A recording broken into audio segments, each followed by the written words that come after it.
Hello, everybody, and welcome to Sake Revolution. This is America's first sake podcast, and I am your host, John Puma from the Sake Notes. Also, the admin over at the Internet Sake Discord, your favorite destination for sake chit-chat hijinks. And I am your host, Timothy Sullivan. I'm a sake samurai, sake educator, as well as the founder of the Urban Sake website. And every week, John and I will be here tasting and chatting about all things sake and doing our best to make it fun and easy to understand. Mm-hmm. That's right, Tim. Hey, John, how you doing? I'm doing good. So, how are we going to be making sake fun and easy to understand this week? Well, we have two very special VIPs on the line. It's been a long time since we've had these VIPs in the studio. Yes. But we are going back to Married with Sake, and we are going to have a little reunion with our spouses, the ultimate VIPs. So this is the Sake Revolution reunion. Yes. Married to Sake reunion. Married to Sake reunion, my life with a sake nerd. Yes. And I would like to welcome Myshell Puma, John's better half, and Scott Hiyaoroshi, my better half. Hey, guys. Hello. Hi. All right.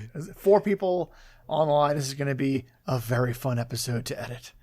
So were you guys traumatized from your Sake Revolution episodes, or was it fun for you? I had a lot of fun. I think this time is almost a little bit more nervous. Yeah, I had fun, but I think I had more fun listening to Myshell's episode. I was just like, oh my gosh, Myshell is amazing.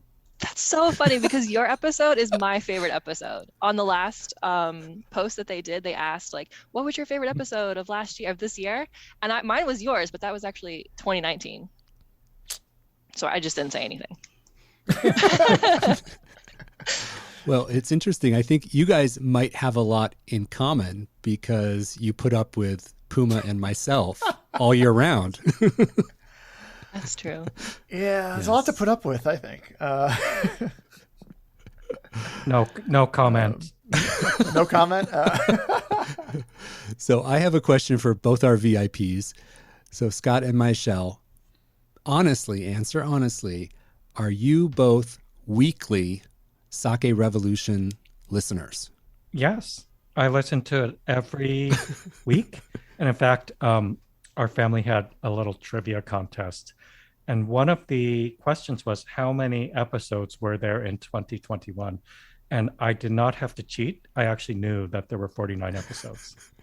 Wow. Wow. All right. And we have to say that, Scott, you're a podcast guy, right? Like you have tons of podcasts you listen to. I think I told you 7 a day. It's a little nuts. 7 a day? Wow. I listen to half the episode every week, and then by that I mean I hear John through the door recording his and I used to hear a lot more when he would be editing without headphones, but now he edits with headphones, so I'm not quite as diligent as Scott is, but you know, I get the behind the scenes. Absolutely. Now that reminds me, you guys have both suffered with being shut away while we're recording, right? So sometimes you have to go into the bedroom and close the door while John and I are recording. Banished. I get banished. Yeah. That must be super annoying, right? Yeah. I was joking with John. I was like, oh, maybe Scott and I should like do our own Zoom and like do yoga or like watch TV. That would be so fun. I would totally do that. That would be really fun. So we'll be doing podcasts and you guys do a yoga together, and yeah, we'll see who finishes first and who's in better shape at the end. We've actually, John and I have talked about like, you know, if we move into a different apartment, like getting an extra like bedroom space where he can have his own studio so that I can like, you know, use the TV, go to the kitchen, like do things. Yeah, we actually, it's not so bad for me getting shut away because we have a TV in a different room, and the kitchen, I don't think I could cook there, but I could definitely snack while Tim's doing his podcast. The recording space I use and the room where Scott gets shut away. They're on opposite sides of the apartment. So the layout was just, we were lucky with our place. Nice.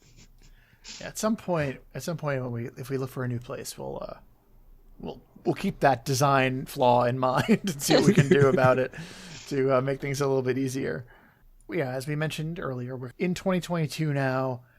Did you guys, outside of our little show hijinks, have any great food or sake adventures in 2021? I guess it's, hard because there weren't very many sake events or anything like that. We were lucky and able to go to Hawaii, and so we tried Hawaiian-made sake. Like, we went to a brewery there. That was really cool. And they were able to import sakes on that coast that we don't get here. So that was exciting. Probably a little bit more for John than for me. Like, he actually knew. He's like, oh, this importer doesn't bring it to New York. They only do it here. So got to hear a lot about that. Got to. Air quotes. It's a long flight. Yeah. So it was actually a Don Quixote, which is a Japanese chain, but they have that in Hawaii as well. And so we're in the grocery store and they have aisles and aisles of sake. Like, if you go to like a liquor store, it's just aisles of only sake. And I'm holding the basket and I'm like, oh, like I like this one or maybe this one. And then John's like, every bottle, like pulling out, like, oh, this one we had this time at this place. And, you can't get it here anymore. They stopped importing it. And, oh, this one, you can only get this in Japan. Like, this is amazing. So like, I'm like holding the basket and like listening to the history of all of them. So that was really interesting because as the basket's getting heavier and heavier. Whole new experience with a different coast of sake. How come so much more sake in Hawaii? Like, yeah, we have these places, but you have to seek them out. Like Mitsuwa in New Jersey, right? I don't know if it was necessarily more, but it was different. There was plenty of stuff that we get in New York that they didn't have in Hawaii. But I wasn't looking for that. I was looking for the stuff I can't get in New York, and I was stocking up, and it was a lot of fun. To have a store that had that much sake in one place. It was like a Mitsuwa. Yeah, it was a lot like a Mitsuwa, yeah. Wow. Just a little bit bigger. They have a very large Japanese population there, so maybe that's part of it. Yeah. Easier to get stuff, I guess. It's a little bit closer. Oh, that's true. Mm-hmm. And that was our, Yeah, it's halfway to Japan, isn't it? Yeah, just about. Like the geography of Hawaii. Yeah, and that was like since we couldn't go to Japan, so we went to Hawaii. It was the closest thing we could get to go to Oahu, where there's a very strong Japanese influence. We got to go to izakayas that were very authentic feeling and tasting. Myshell got to make most of a reservation in Japanese. Wow. We literally went to Hawaii to like practice Japanese and do Japanese things. It was a little stressful. It was a lot of pressure. But it was nice knowing that if I couldn't do it in Japanese, we could always fall back on English. So it was a good little head start to Japan. Right. And how did that attempt go? So have you guys seen Terrace House, the Japanese like reality show? Oh my gosh, it's so good. But there's a season where they go to Hawaii. It's actually the worst season. I don't recommend it. But we learned a lot about like the cool Japanese izakaya places to go in Hawaii. And those were all on our list. And there was one that's like only Japanese. Like the name of the place is in kanji. Like if you don't really speak Japanese, I don't even know how you would find it. So I prepped myself. I had some notes, some like bullet points of what words to hit to do the reservation in Japanese. And I messed up. I started going with the flow and like messed up on one word. And I said, aitemasu instead of arimasu. I immediately corrected myself. It just kind of came out the wrong way. I fixed it. He switched to English right away. And I was like, no. She had been going for like a couple of minutes back and forth with the person on the phone. And I was like, yeah, you got this. And she made that one little mistake. And the guy was immediately like, so what time? But it was still a really good experience though. Yeah. Well, that's very brave of you, Myshell. When I lived in Japan for 1 year, the most terrifying thing, like literally number one, was having to call somebody to ask about reservations. Or, I lived out in the country, and if I wanted to get to the train station by myself, I had to call a taxi company. There was no Uber. no Lyft. So I had to make a phone call in Japanese to the local taxi company, and they had to send the taxi to my place. And no matter how many times I did it, I'd have to like psych myself up and like do some breathing exercises because it was so scary. I was so nervous to say something wrong. Well, you did it. Yeah. I was just thinking, Myshell, that I know that you would go into bars in Japan with no fear and even talk to them about what kind of strange sake that they have. And I guess I'm thinking like learning Japanese is probably going to be so helpful for getting to explore new sakes in Japan.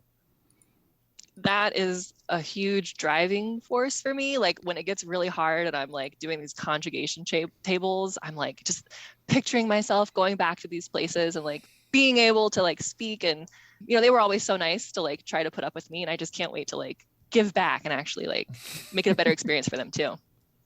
That is great. That'll be a lot of fun to maybe come back to the podcast again and talk about your new adventures in Japan. Oh, maybe. I'm nervous. I hope it goes well. I try so hard. Let's see. Scott, what about you, adventure-wise? I was trying to think about any adventures we had. We probably had some good food adventures, but maybe the one that is most memorable for me is I get to supervise some psychologists in training. And this year, they all wanted to go out with Tim and learn about sake. So at the end of the year, we picked a place in the East Village and we went there. Tim was educating them about sake. And then it was right across the street from Decibel, where you had a podcast episode before, and it was packed at Decibel. And right before we were going to go home, Tim was like, I really should stop by there, but it's so crowded. There's a line and everything. And we were about to leave when I think it was a manager of Decibel pops out and says very loud, hey, you can't leave now. And he he brings us in front of everybody to the front of the line and gets us a table. And it was just like, oh my gosh, this is such a crazy experience to be. This is really married to sake. I was just thinking you should probably change the name of this series to Married to a Sake Celebrity. Because that's happened to us too, where there's been a line at Decibel and then they've seen John and they're like, oh, come on in. And you're like, oh my it's crazy, right? But it was just like, oh my gosh. And I think I can't remember that we had any unusual sakes or good pairings, but that was definitely a memorable experience. Myshell, we're technically known as sake-lebrities. Yes. Is that what we're calling it? Rephrase that. Just kidding. Is that what you're calling it? Yeah, that's what it is at this point for sure. Well, that was a fun experience, Scott. That was really great. And you just talked about Japan a moment ago, Myshell, like studying Japanese to get back to Japan. And John and I talk about that all the time on this show, that our desire to get back to Japan, to have another trip, to visit a brewery. And I know that both of you enjoy visiting Japan as well. When we are able to get back there, do you guys have any wish list for what destinations you want to go to, like for your next trip to Japan? Any place special you'd like to visit? So we always are talking about, where do we want to go next? Where do we want to go next? And usually that's a place we haven't been yet, or a location that has a brewery we want to go to, something like that. But we haven't been in so long, and it's almost like we're homesick. And so for the next trip, we're talking about going just to our favorite places and just going back and doing the things that we love the most, and not really so much worrying about traveling all over. So we want to do Hiroshima and Tokyo mostly, and just go to our favorite bars, see all of our people that we know, that sort of thing. That sounds so fun. Yeah. What about you guys? I don't think we've talked about going back to Japan, but definitely want to go. I don't know. For us, I think I get so interested in going back to Japan for the food. And I think Tim is interested in maybe the pairing of food and sake. So I'll go wherever Tim wants to go. Although I think I have a small list of places. We listen to podcasts and watch TV, and sometimes there are restaurants that are highly recommended. So maybe we would resurrect that list and check off some of those restaurants. Nice. Yeah, and I lived in Niigata for a year, so Scott has never been there. So I really want to show Scott the area where I lived and some of the culture that I experienced during that year. And Scott, I think that one of your grandparents was born in Niigata, right? My mother's mother was born in Niigata. Yeah, so I've wanted to take Scott there and show him around and try some of the local cuisine and sake, and I think that would be a really fun adventure for us. Yeah. That's so nice. Like a homecoming for you too. Yeah.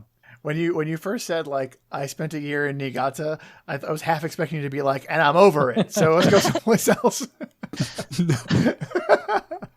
But I did not know that Scott had a familial origin story there, so that's interesting. Yeah. I actually, cool. I have obviously 4 grandparents, and they're from different parts of Japan. It's Niigata, Tokyo, I want to say Yamagata, and Kumamoto. So I don't know what the sake scene is in, Tokyo, Niigata a little bit, but the other 2 I don't know anything about. Yamagata's pretty nice. I was gonna say Yamagata sake. Oh wait, I think it's favorite. I think it's Yamanashi. Yamanashi. Oh, that's different. That's a different ball of wax. That's different. It's not bad. It's not my favorite, like Yamagata is. You can only have one favorite. Yeah, so I think that'll be fun. We can definitely have some food adventures. And if there's one thing I don't know if this is true for you, Myshell, but there's one thing that Scott and I learned in Japan is that pretty much anywhere you go, you're bound to have good food. And we had amazing, amazing cuisine. Any level of restaurant, if we went to a diner or a Michelin star place, we had great experiences with the food across the board. Yeah. I mean, that's true. I know the food is very good, but I think you guys are a lot more adventurous than we were with food, or you enjoy a lot more types of food than we do. I only learned, I think our last trip, that there is good food everywhere, but for me, that is magical word, potato salad. Every izakaya has potato salad, even if it's not advertised. Yes. So that was kind of a way for me to get food at places that I couldn't read the menu or anything like that. Ask for potato salad, and they're like, yep, got it, no problem. But you guys do like omakase and everything all the time, right? Like, you really are into that sort of stuff. Oh yeah, definitely here in New York City, yes. Yeah. I don't think I've ever done an omakase in Japan. Really? Put it on the list. Yeah. It's going on the list. I think for a while there, I think most of our meals were omakase only because the only thing we knew was osasume. So it would just be a whole whatever you recommend. Yeah. That's one way to do it. Myshell, I remember you talked about a ramen with cheese on it in East Village, and I still haven't tried it, but I would love to try it. It's amazing. They do a whole like mini Parmesan wheel that like you can see it go through the glass, and they just like grate it right on top. It's like a mountain of Parmesan cheese over miso style, like miso based ramen. It's so good. We would go out of our way to just go to Ebisu just to have that ramen, and then like go back to like Shinjuku or whatever. That sounds so good. Put that on your list. For sure.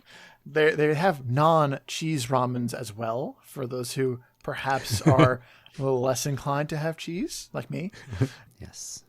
Scott said, Timothy, that you like to do sake pairing when you do restaurants in Japan. Is that like you pairing foods with more options for sake, or seeing how they pair their food and sake? Well, some omakase places have a fixed pairing. Usually if they have a sommelier on staff, the som is going to pick, for this course, I recommend this sake. And it's, polite to go along with what they recommend to pair with. But sometimes they have a menu and you can pick. And that for me is the most fun, because I know once I figure out what all the names are, like I know most of the brands that are generally available, and it's fun to pick and choose. And if we're on the sashimi course, maybe finding something a little cleaner, lighter, drier. And then as we move to maybe grilled meats or something like that, maybe a kimoto or yamahai. And when you travel around, they very often have hyper-local sake. So it may be from the local region or from the brewery down the street. And you get opened up to these experiences that you can't normally have. And that is really what is the most fun for me. That's so fun. Well, I think it's time for us to have a drink. Now, John and I put our heads together, and we wanted to pick a sake that we thought both Scott and Myshell would enjoy. Yes. On my end, I picked this sake because it is a Hiyaoroshi, and that is Myshell and I's favorite seasonal type of sake. Way back on episode 24 of the show, where we talked about Hiyaoroshi, and I also told a little story about how Myshell and I first encountered Hiyaoroshi in Japan, and it is the autumn seasonal sake. It comes out in the fall, but it is originally prepared in the winter with everything else. But there's a catch, and Tim, I'll let you go into that a little bit. And I wanted to pick something for Scott. Scott really loves nama sake, or unpasteurized sake. Some sakes that are fruity and juicy and very, very full of flavor. And those are something he's always attracted to. It's not really the height of nama season right now in January, but I also picked nama zume, and we ended up picking the same sake for both of you. Excellent. So we're all going to enjoy the same sake. John, do you want to introduce this sake? I would love to. So this is the Gokyo Junmai Hiyaoroshi Namazume. In this case, the Namazume means that it was pasteurized one time. In this case, it was pasteurized back in the beginning when it was first brewed, and then it sat for the summertime, and then was bottled in autumn. And on this particular one, which is from Yamaguchi, which is not Yamagata or Yamanashi.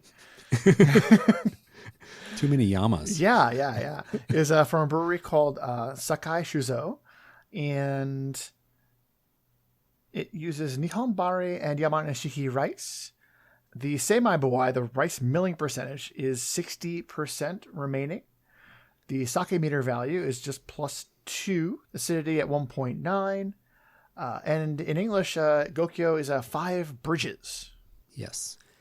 And I'm going to show our VIP guests a picture of the 5 bridges. And this will be in the show notes. Oh, I've seen this. Yeah.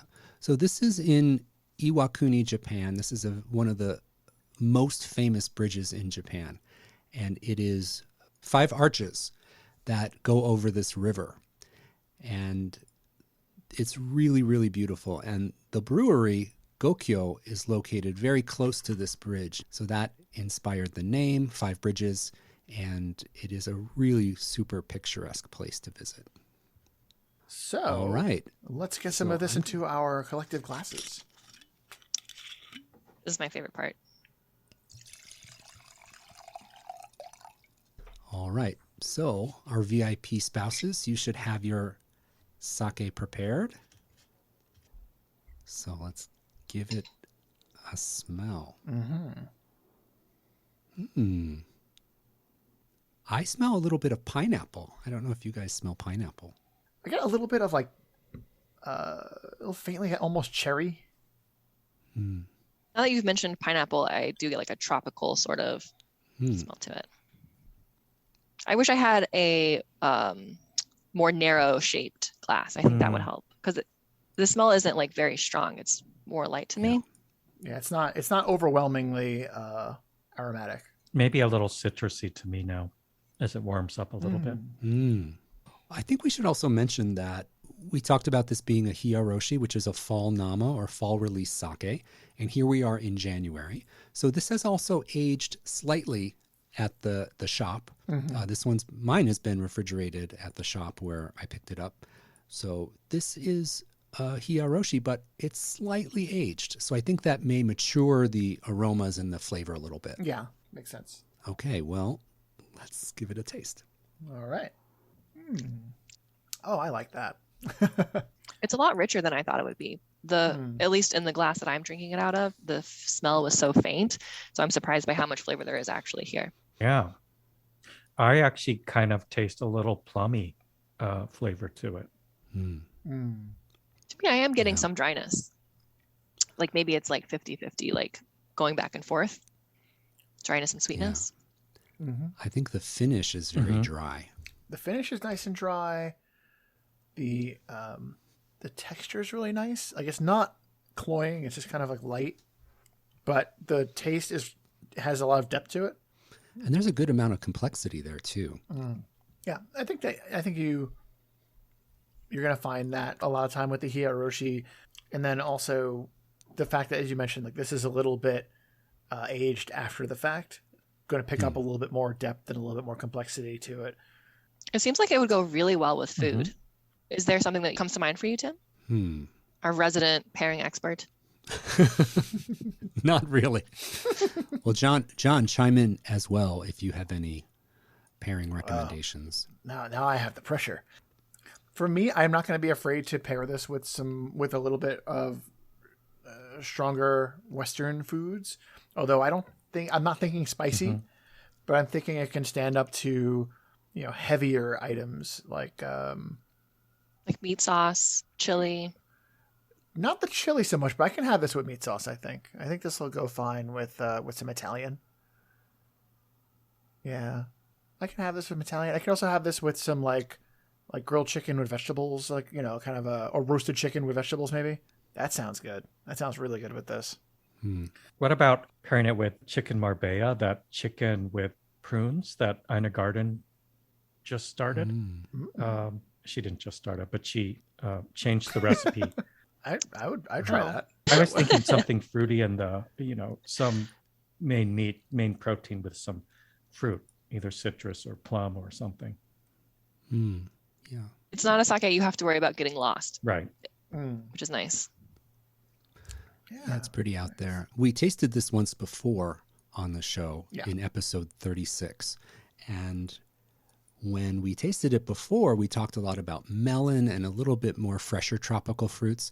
And it was interesting that we've talked about citrus and plum and things like that. So it feels like that's the transition of the aging coming through. And Scott and I did something last night. We made soba at home, which we've never done before. The soba? No. Well, we boiled it. Oh, okay. We bought soba. Okay. But even that is something that we'd never really done at home. And I was just thinking, that it was so good. And we didn't have tempura, but we were saying last night that we'd love to try to make tempura at home, which is a big challenge and really difficult. But I think that this sake, if we made soba and homemade tempura, I think this sake would pair really well with that. The fried little bit of greasiness in the tempura, the dry finish on here is really going to clean that up and just make it very delicious together, I think. But I also like Scott's idea of protein, a main entree that has a bit of a fruit note in it. And we don't think about incorporating fruit too much with savory foods. But that recipe Scott was talking about with the prunes, when they're cooked down, they bring in just a hint of sweetness to the overall complexity of the dish. And that's something I think is really smart, to look for hints of what you might find in the sake in the food. And I often talk about salads that have fruit in them. Like if you cut up a grape or an orange and you mix it into the green leaf salad, those salads pair really, really well with sake, I think. Wow, that's a good tip. Yeah, we're getting tips, we're getting data, good information. It's almost time for us to wrap up, but there's one last question that we wanted to ask you guys, and that is, we're very uncreative around here. So, do you guys have any show ideas for us that we could use and pretend they're ours? I do. I used to write in my show ideas of my questions, and then I got banned for harassment. I thought it would be really cool if you did an episode about how some sake is certified kosher, because there are a lot of people who do stick to kosher only, whether it's for holidays or all the time. There's this whole world out there that maybe they haven't heard of before. I think that'd be really cool. That's a great idea. I think for me, maybe a couple ideas. One would be pairing it with non-Western foods, I think we talked about it before, how we discovered nama or a nigori goes really well with the very spicy foods like Indian food or Thai food. But other exciting pairings as well that, you could think of that it would go with. But the other part, just academically, I always like it when you teach us about the history of sake. And I was sort of curious, and I've asked Tim this before, so I know you know something about it, is why the Buddhist monks started brewing sake. Like, why would it be a divine thing or a spiritual thing? Why in their hands? Well, we might have to go into a little depth on the origins of sake at some point, Tim. Yes, the ancient history. The origins of sake and kosher sake. Yes. All right. Okay, you had asked us how things have changed for us after, being married to someone, starting a sake podcast, that sort of thing. How has your sake taste changed after you started a sake podcast? Like, you were already sake nerds, but now you're like extra nerd, sake celebrity even. I don't think my tastes have changed a tremendous amount, but I do get, and this is something that we kind of talked about a little bit on our end of year wrap-up episode. We do get exposed to a lot of sake that we normally wouldn't taste. For me, very much what John just said, but also every time we do a show, I need to research the brewery, when they were founded, look up all the details about the sake. Is there some unique point to talk about? So for me, it's like continuing education constantly. And I'm always refreshing what I learned before or learning something new and revisiting sakes that I just wouldn't reach for on my own. But because it's part of a lesson for the podcast or something we're going to talk about, it brings it back into my orbit. And it's really been great to keep all these ideas and all this information kind of fresh and alive. So that's something I've really, really enjoyed. Nice. One thing that Myshell has noticed for me that I didn't even notice, because sometimes you taste things, you don't even really notice that your tastes have changed or that you're doing different things. But apparently I've had a bunch of situations where I've tasted something and I really liked it. I brought it over to Myshell and she'll taste it and she'll be like, "You like this?" And so I'm assuming that my taste is also evolving, but because it's all the same to me, I'm just another sake I like. Yeah, Myshell, what do you think about that? Is that something that's been happening a little more frequently? Yeah, definitely. I think that I'm surprised by things that you like now. And I can see how, since you're doing these podcasts so frequently, trying so many things that you wouldn't normally choose to reach for, like if it were on the menu right away, you're trying more things, opening up your palate, that sort of thing. So that is pretty cool. Awesome. Yeah. Well, it's been so great having both of you on the show again. And I have to ask, will you come back for another reunion? Yes, sure. Definitely. Oh, thank you guys so much. And wasn't this great, John? This is really fun. Yeah, I love having them on. This is great. It also, we get to talk a little bit less, take some of the pressure off. I like that. All right. Well, thanks to Scott and thanks to Myshell for joining us. It was an absolute pleasure to have you back on the show. And we're so happy to get those show ideas. We'll get right on those. So stay tuned. And I also want to thank our listeners so much for tuning in. We really do hope that you're enjoying our show. Now, if you'd like to show your support for Sake Revolution, one of the best ways to help us out would be to back us on Patreon. You can join our community there of listeners that support the show, and all the donations we receive on Patreon go to supporting the editing, hosting, and bringing you this podcast every single week. And you're going to go over to patreon.com/SakeRevolution, where you can become one of our patrons and support our show. Other ways that you can support our show include what you're doing right now, just listening. You can also go out and tell your friends, tell your family, and get them to subscribe, get them to comment in their podcast platform of choice. All of these things really help get the word out about the show and drive that needle. And as always, if you would like to learn more about any of the topics or sakes we talked about in today's episode, be sure to visit our website, sake-revolution.com, and there you can check out all the show notes. And if you have sake questions that you need answered, or, just some show ideas that we can pass off as our own, we want to hear from you. Please reach out to us. The email address is feedback@sakerevolution.com. So until next time, please remember to keep drinking sake and Kampai.